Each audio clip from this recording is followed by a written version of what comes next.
a lot less pressure, and I could give it to another writer and tell him, give me a pass of what you think. Yeah. Well, here, let's talk about Den of Thieves. Pablo, what's it about? Oh man, well we got it's a movie, obviously.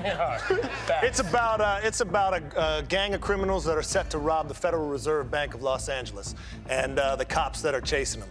The cops are a little gritty. They'll break the law to uphold it, so they don't really command the audience's respect as much as the criminals who have gone on to serve their country with the military training and brought back a skill set they don't know how to use, and because of life circumstances, they end up putting it into a life of crime. The moment 50 Cent opened his mouth on Steve Harvey's stage, the room shifted in a way cameras don't usually catch.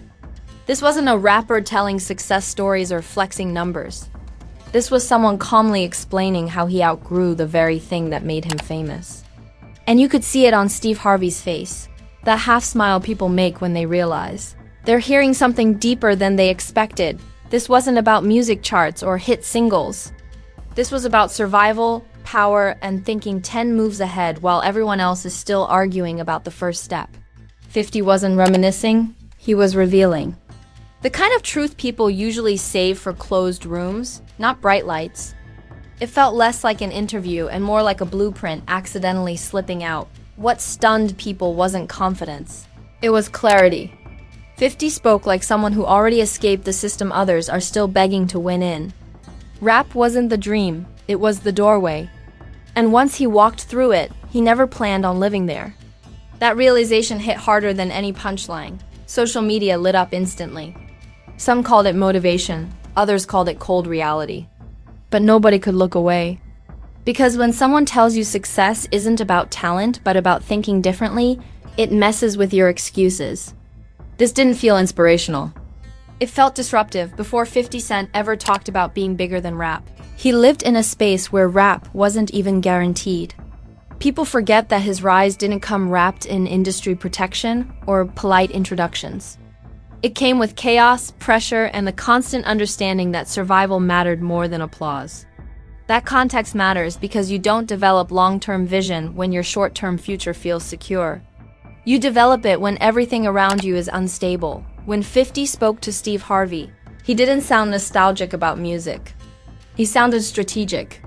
Rap was framed as a tool, not an identity, and that alone made some listeners uncomfortable. Fans want artists to bleed for the art forever, but 50 made it clear he was bleeding to build leverage. Music was the entry fee, not the destination. That mindset separates performers from power players. The internet immediately split into camps. Some praised him for honesty, calling it the realest thing a rapper has said in years. Others accused him of disrespecting the culture that made him rich. But that criticism missed the point. 50 wasn't rejecting rap. He was explaining that staying confined to one lane is how people get stuck.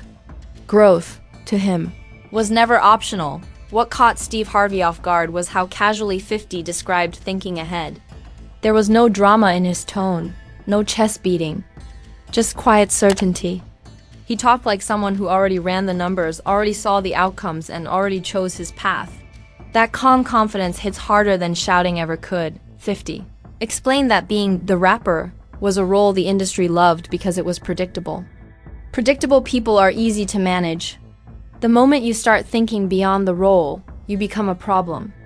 That's when doors close, but different ones open.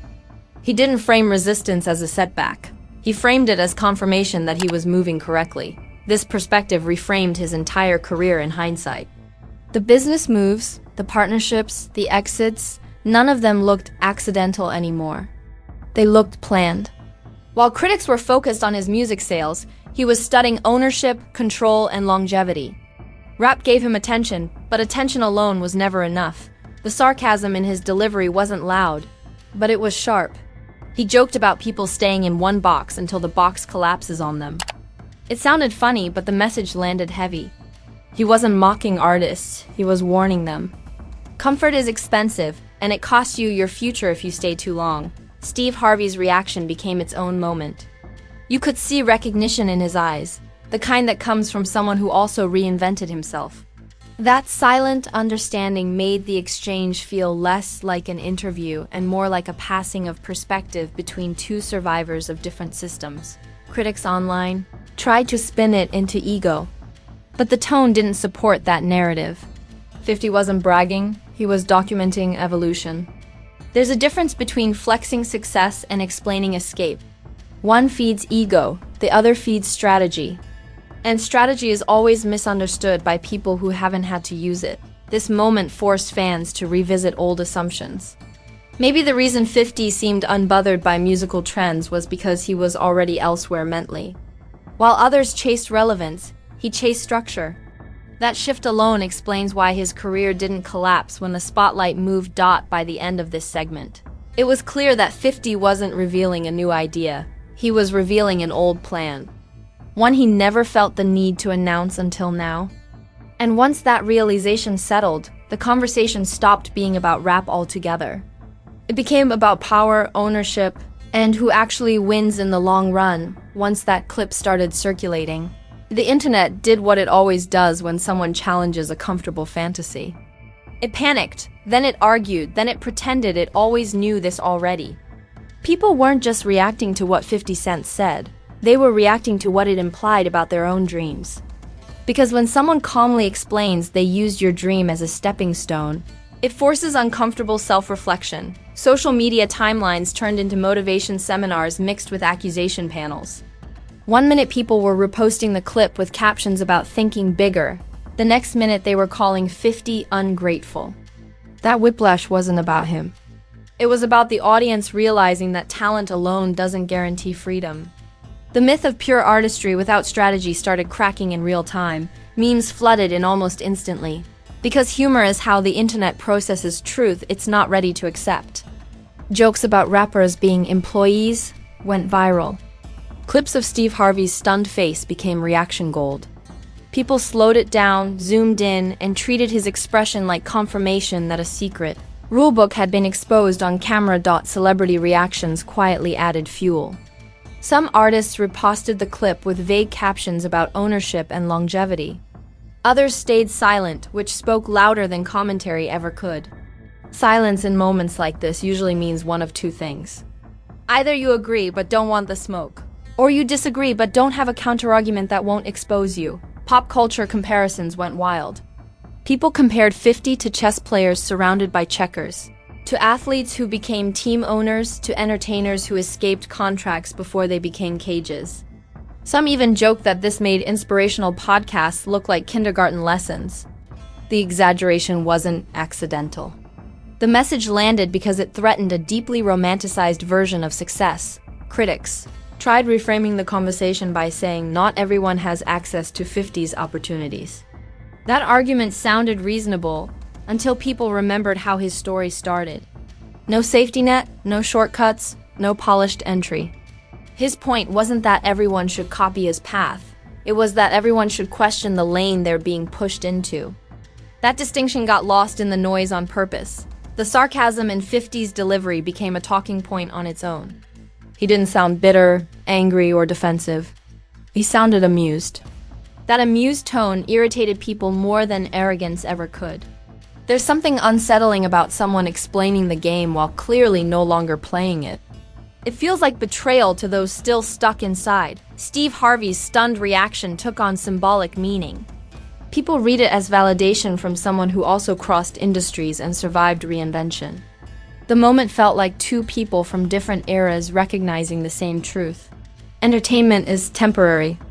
Ownership isn't. That quiet exchange made the clip feel heavier than a standard interview soundbite. Public debate shifted from music to mindset. Fans started questioning why so many talented artists end up broke while less celebrated ones build empires. The answers weren't flattering. Contracts, control, impatience, and the obsession with being seen instead of being stable all came up. The conversation stopped being fun and started being educational, which is dangerous for industries built on illusion. Some viewers accused 50 of encouraging people to abandon their craft. That misread exposed exactly why his message hit so hard. He never said stop creating. He said stop confusing passion with destiny. Rap wasn't disrespected. It was contextualized. And for some fans, removing that pedestal felt like sacrilege. Reaction channels rushed to capitalize. breaking down his words like they were decoding ancient text. Every sentence became a lesson, every pause became intentional. Some creators framed it as a warning, others as a roadmap. Either way, the clip kept circulating because it didn't just entertain. It provoked. The louder the debate got, the clearer one thing became. People weren't mad at 50, they were mad at the realization that no one promised them permanence. The idea that you could win the game you're playing and still lose the bigger one is terrifying. That fear showed up disguised as criticism. By this stage, the moment had grown far beyond Steve Harvey's set. It became a cultural checkpoint, a reminder that the industry loves dreamers but rewards planners. The message wasn't motivational fluff. It was cold, practical, and inconvenient. And those are always the truths that spread the fastest. As reactions peaked, one thing was undeniable. 50 Cent didn't expose a secret. He exposed a mindset gap. And once people see that gap, they can't unsee it. That's why the discussion refused to die down. Because it wasn't about him anymore. It was about everyone watching. Once the noise settled into something quieter, the real impact of 50's words started showing up where trends don't reach. This is the phase where statements stop being debated and start being absorbed. Artists, fans, and even executives began revisiting old assumptions without announcing it publicly. When a message lingers this long, it means it planted itself deeper than entertainment. It stopped being content and started becoming context. 50's reputation quietly shifted again. Not louder, but heavier. He wasn't just viewed as a successful rapper who got lucky in business anymore. He started being framed as someone who decoded the system early and moved accordingly. That distinction matters.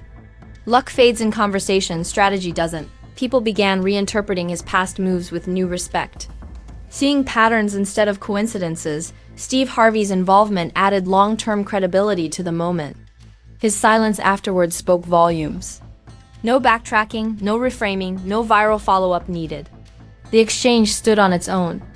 Viewers read that as confirmation that this wasn't a throwaway comment. It was shared understanding between two people who survived industries designed to replace them. The aftermath exposed an uncomfortable truth about the culture around rap and celebrity. Fans celebrate growth until it threatens the fantasy. Once artists stop being aspirational and start being instructional, the tone changes. 50 crossed that line. He stopped inspiring dreams and started explaining exits. That shift makes people uncomfortable because exits imply endings. You could see it in how conversations evolved. Less talk about albums, more talk about ownership. Less obsession with charts, more curiosity about longevity. Even critics began borrowing his language without credit. When ideas get absorbed this quietly, it's because resistance failed. The message didn't need approval to spread. For younger artists, the impact was subtle but dangerous. Some felt empowered, others felt exposed. When someone says success isn't about staying loved but staying positioned, it forces choices. Not everyone wants to make those choices, and not everyone benefits from hearing them too early. That tension hovered under every discussion. 50's delivery continued to matter more than the message itself. He didn't preach. He didn't warn. He didn't beg anyone to listen. He simply explained what he did and why it worked. That calm certainty made the words harder to dismiss. It's easy to argue with anger. It's harder to argue with results. Public perception of rap itself didn't collapse, but it matured. The conversation shifted from who's next to who lasts. That's a dangerous shift for an industry built on novelty. Longevity forces accountability. And accountability forces uncomfortable audits of how talent has been managed, used, and discarded. What stood out most was how unfinished the conversation felt. No final takeaway was handed to the audience. 50 didn't wrap it in motivation or tie it into a lesson plan. He left it open-ended. That openness forced people to sit with it longer than they wanted to. Open-ended truths lingered. By this point, the clip wasn't viral anymore, it was referenced. Referenced moments are more powerful than trending ones. They get used to explain future decisions, future failures, future success stories. This moment quietly earned that status. It became something people point back to and say, "He already told us." The long-term consequence wasn't outrage or applause. It was recalibration. Viewers started questioning who actually wins in entertainment and who just looks like they are. That question doesn't fade quickly. It reshapes how people consume success stories altogether. 50 didn't crown himself bigger than rap. The conversation did. And that distinction protected him from backlash that usually follows bold claims. He didn't elevate himself. He simply stepped out of the frame and let people notice he wasn't there anymore. By the end of this phase, one thing was undeniable. This wasn't about music, interviews, or viral moments. It was about perspective. And perspective, once shifted, doesn't go back to its original setting. That's why this moment didn't explode. It settled, because the most disruptive ideas don't scream. They explain themselves calmly, and let the world catch up later. Now, if this conversation made you uncomfortable, good. That's usually how truth feels when it stops sounding motivational and starts sounding instructional. This wasn't about idolizing 50 Cent. It was about recognizing the mindset gap he exposed without raising his voice. If that realization hit a nerve, it's probably because it challenged something you've been holding on to a little too tightly. So don't sit there pretending this was just entertainment.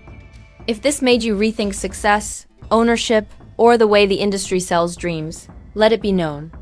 Smash that like button like it's been charging you rent in your head. Drop your take in the comments, because someone is going to disagree with you anyway. And that's where the real conversation starts. And if you're not subscribed yet, you're basically watching the blueprint without saving it. This channel doesn't recycle surface-level motivation. We break down the systems behind fame, power, and longevity, while everyone else is busy chasing applause. Scandals, strategy, and uncomfortable truths don't come with warnings. They show up fast. Turn on notifications so you don't miss the next moment someone accidentally tells the truth on a public stage. Because when interviews turn into revelations and casual comments turn into career lessons, you'll want the full breakdown, not a clipped quote with missing context. This isn't about hype. This is about leverage. This is about knowing when to exit the room while everyone else is still clapping. Welcome to Fame Blueprint, where success isn't romanticized. It's decoded. It's decoded.